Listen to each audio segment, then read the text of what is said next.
Medical कॉलेजला admission घ्यायचंय तर मग मुलींचा कट ऑफ खरंच मुलांपेक्षा कमी असतो का?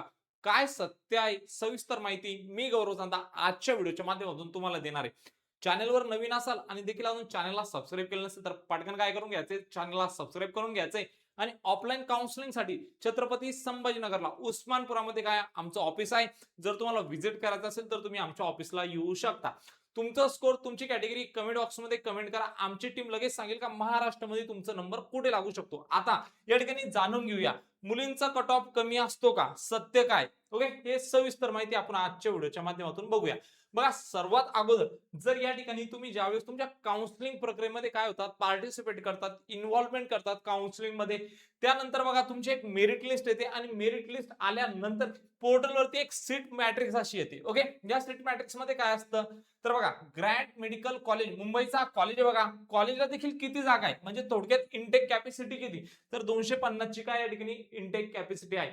मग ऑल इंडिया कोट्यातून किती सीट भरल्या जातात तर 38 ज्या सीट आहेत त्या ऑल इंडिया कोट्यातून भरल्या जातात. त्यानंतर बघा जनरलच्या किती जागा असतात, वुमनच्या किती असतात, ऑर्फनच्या. ओके, हे सगळ्यामध्ये मेन्शन असतं. तर मुलींसाठी काय असतो, कॉलेजमध्ये राखीव जागा असतात. जसं की या ठिकाणी जर आपण बघितलं तर ग्रँड मेडिकल कॉलेज मुंबई यामध्ये बघा जनरल मध्ये काय 17 जागा आहे आणि वुमनच्या 8 जागा आहे. थोडक्यात तुम्हाला एक सांगतो या ठिकाणून, जर जनरल मध्ये मुलगा आणि मुलगी हे दोनांना सीट मिळणार, पण जर या ठिकाणी जर ही जागा वुमनची असेल स्पेशल तर वुमनला या ठिकाणी रिझर्वेशन मिळतो. मग मागच्या वर्षी जनरलचा आणि वुमनचा काय कट ऑफ होता हे सविस्तरपणे एमबीबीएस आणि बीएमएस साठी मी तुम्हाला सांगणार आहे. आणि त्यानंतरही देखील विद्यार्थी मित्रांनो आता कसं असतं थोडक्यात आणखी समजून सांगतोय. ओके, समजा एखाद्या कॅन्डिडेटला, समजा ही वुमन आहे, वुमन कॅन्डिडेट आहे आणि या ठिकाणी मेल कॅन्डिडेट आहे. ओके, किंवा जनरलची जागा आहे. ओके,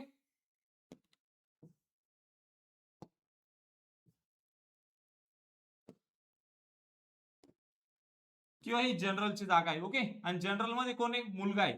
ओके, मुलगा आहे समजा. आता या मुलाची जे स्कोर आहे या ठिकाणी 350 आहे. ओके, आणि या ठिकाणी वुमन आहे, वुमनचा स्कोर किती 340 आहे. आणि या ठिकाणी समजा एखादा कॉलेज आहे एक्स वाय झेड नावाचं आणि या कॉलेजला काय देखील एक जागा आहे, फक्त एकच जागा वॅकंट आहे ती वुमनची, तर मग ही सीट कोणाला दिली जाणार. सर्वात महत्वाचा बघा, वुमनचा स्पेशल कोटा असतो. कॉलेजमध्ये देखील जागा कोणाची राखीव आहे, वुमनची राखीव आहे.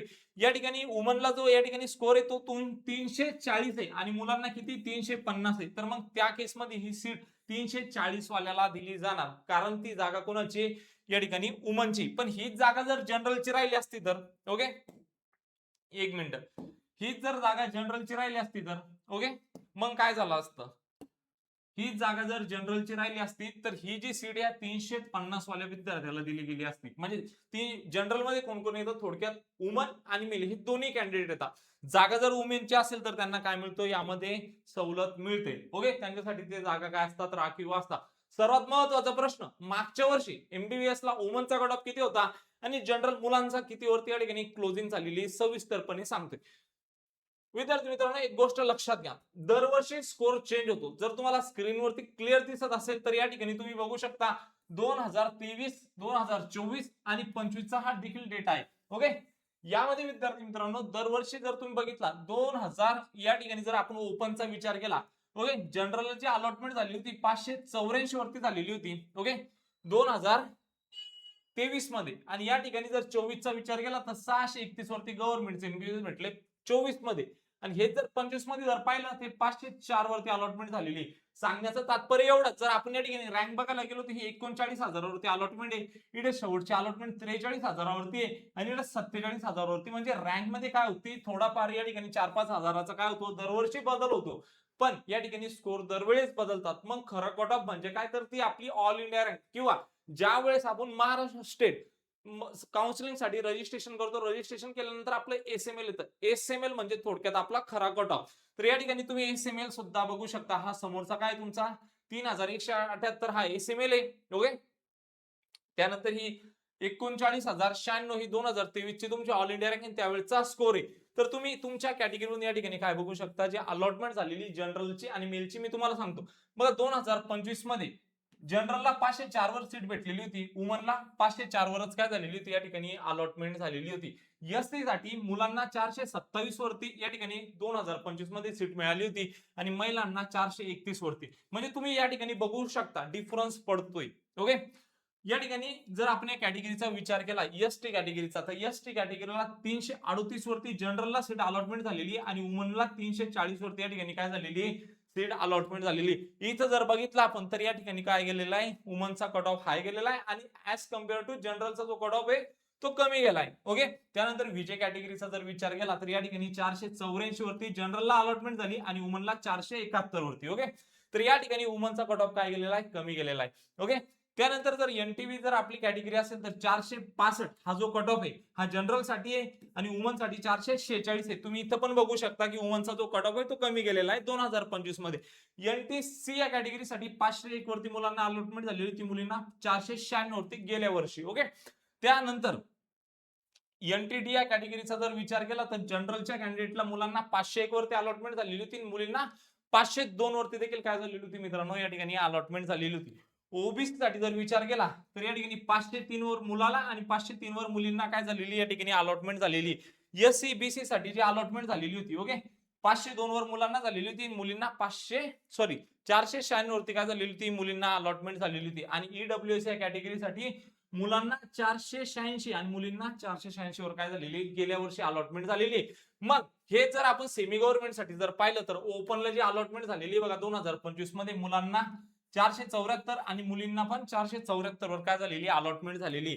एससी या कॅटेगरीसाठी मुलांना 418 वर अलॉटमेंट झाली होती, मुलींना 417 या स्कोर वरती काय झालेले अलॉटमेंट झालेले. एसटी या कॅटेगरीसाठी जर विचार केला तर मुलांना 327 वरती सेमी गव्हर्नमेंटचं एमबीबीएस मिळालं होतं आणि मुलींना देखील 326 वरती सेमी गव्हर्नमेंटचं एमबीबीएस या ठिकाणी मिळालं होतं. विजय या कॅटेगरीसाठी लास्ट इयरला मुलींना 463 वरती अलॉटमेंट मुलांना 463 वर अलॉटमेंट झाली आणि मुलींना 459 वरती अलॉटमेंट झालेली होती. एनटीपी या कॅटेगरीसाठी मुलांना 436, मुलींना 435. एनटीसी साठी मुलांना 473, मुलींना 475. ओके, त्यानंतर एनटीडीचा जर आपण या ठिकाणी विचार केला तर मुलांना 474, मुलींना या ठिकाणी 473 वरती काय झालेली अलॉटमेंट झालेली. ओबीसीचा जर विचार केला तर मुलांना 473, मुलींना 474 आणि एससीबीसीचा जर विचार केला तर मुलांना 472 आणि मुलींना 474 वरती काय झालेली होती गेल्या वर्षी अलॉटमेंट झालेली होती. ओके, बीएमएस चा जर विचार केला तर जनरलचा जो कट ऑफ होता मुलांसाठी 436 होता, मुलींसाठी 440 होता. एनटीबीचा मुलांचा 401 होता, मुलींचा 404 होता. एनटीसीचा जो कट ऑफ होता मुलांचा 442 होता, मुलींचा 436 होता. ओके, मुलांचा एससीचा कॅटेगरी गव्हर्नमेंट बीएमएस साठी मुलांचा एससी या कॅटेगरीसाठी जनरलचा मुलांचा 382 होता आणि मुलींचा 384 होता. ओके, जनरल मध्ये मुलगा आणि मुलगी दोन्ही येत आहे. ओके, पण थोडक्यात आपण ते मुलांसाठी या ठिकाणी कन्सिडर करूया. एससीबीसी मधून मुलांचा जनरलचा 436 होता, मुलींचा 434 होता. एनटीटी या कॅटेगरीतून मुलांचा या ठिकाणी 435 होता, मुलींचा 434 होता. एसटी या कॅटेगरीसाठी मुलांचा जो कट ऑफ होता 301 होता आणि मुलींचा 298 होता. ईडब्ल्यूएस मधून लास्ट इयरला मुलांचा जो कट ऑफ होता तो 436 होता आणि मुलींचा 434 काय होता मित्रांनो देखील हा कट ऑफ होता. ओके, विजय कॅटेगरीसाठी मुलांना जी अलॉटमेंट झालेली होती 428 वरती झालेली होती, मुलींना 418 वरती काय झालेली होती या ठिकाणी अलॉटमेंट झालेली होती. आणि ओबीसी मुलांना 438 आणि मुलींना पण 438 वरती काय झाली होती गेल्या वर्षी अलॉटमेंट झालेली होती. ओके, त्यानंतर सेमी गव्हर्नमेंट बीएमएस साठी जर विचार केला तर या ठिकाणी जी मुलांना अलॉटमेंट झालेली होती शेवटची 306 वरती झालेली होती आणि मुलींना 314 वरती. एनटीबी या कॅटेगरीसाठी मुलांना अलॉटमेंट 297 आणि मुलींना 294 वरती काय झालेली होती अलॉटमेंट झालेली होती. एससी या कॅटेगरी मुलांना देखील 294 आणि मुलींना 290 वरती काय झालेली होती मित्रांनो अलॉटमेंट झालेली होती. ओके, एससी बीसी या कॅटेगरीतून मुलींना जी अलॉटमेंट मुलांना जी अलॉटमेंट झालेली होती 301 वरती झाली होती आणि मुलींना 303 वरती झालेली होती. ओके, एनटीसी या कॅटेगरीतून मुलांना 306 वरती अलॉटमेंट झालेली होती आणि मुलींना या ठिकाणी 309 वरती काय झालेली होती अलॉटमेंट झालेली होती. एसटी या कॅटेगरीत मुलांना जी अलॉटमेंट झालेली होती 249 होती आणि वुमनला 248 वरती काय झालेली होती अलॉटमेंट देखील झालेली होती. ओके, जनरल या कॅटेगरीसाठी 307 वरती देखील अलॉटमेंट झालेली होती मुलांना आणि मुलींना 307 वरतीच काय झालेली होती अलॉटमेंट झालेली होती. ओबीसी या कॅटेगरी मधून मुलांना 307 आणि मुलींना 305 वरती काय झालेली होती अलॉटमेंट झालेली होती. आणि या ठिकाणी विजय कॅटेगरीसाठी मुलांना 307 आणि मुलींना 303 वरती काय झालेले गेल्या वर्षी अलॉटमेंट झालेली. ओके, तर या ठिकाणी जर आपण एक अनालिसिस केलं तर दरवर्षी दरवर्षी जो मुलींचा जो कट ऑफ आहे तो कमी जातो. मुलींचा कट ऑफ कमी जातो कारण त्यांच्या ज्या जागा असतात त्या राखीव असतात. तर सत्य काय मित्रांनो, या ठिकाणी मुलींच्या जागा राखीव असतात. 2 कोटा कॉलेजला असतात, एक जनरलचा असतो आणि वुमनचा असतो स्पेशल. जर वुमन कोट्यातून नंबर लागते, कमी स्कोर जरी असेल, जर मुलगी कॅन्डिडेट असेल तर ती सीट मुलीलाच दिली जाणार. पण जनरलचा कोटा असेल त्यामध्ये मुलगा आणि मुलगी दोन्ही येतात. पण जर ज्या कॅन्डिडेटचा स्कोर जास्त असेल, त्याला मुलगा असो किंवा मुलगी, त्याला ती देखील सीट मिळणार. पण जर वुमनची जागा असेल आणि मुलाचा जर स्कोर जरी जास्त असेल तर ती सीट कोणाला मिळणार? मुलीलाच मिळणार.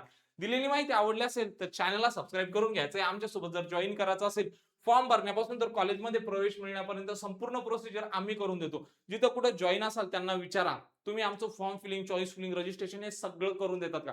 जर ते येस बोलत असाल तर त्यांच्याकडेही जॉईन केलं तर हरकत नाही. मागच्या वर्षी आलेले अनुभव आहे बघा, बरेचसे पॅरेंट्स म्हणत होते सर आम्ही ऑनलाईन मध्ये फीस पेड केलेली पण काउन्सिलरने देखील आमचा फॉर्म फिलिंग, चॉईस फिलिंग काहीच करून दिलेलं नाही. तर जिथं कुठे जॉईन करणार असाल त्यांना एक वेळेस सत्य विचारा. जर आमच्यासोबत जॉईन करायचं असेल तर तुम्ही दिलेल्या नंबरवरती सुद्धा संपर्क करू शकता आणि आमच्यासोबत जॉईन करू शकता. भेटूया अशाच एक मोर इन्फॉर्मेटिव्ह व्हिडिओ मध्ये. तोपर्यंत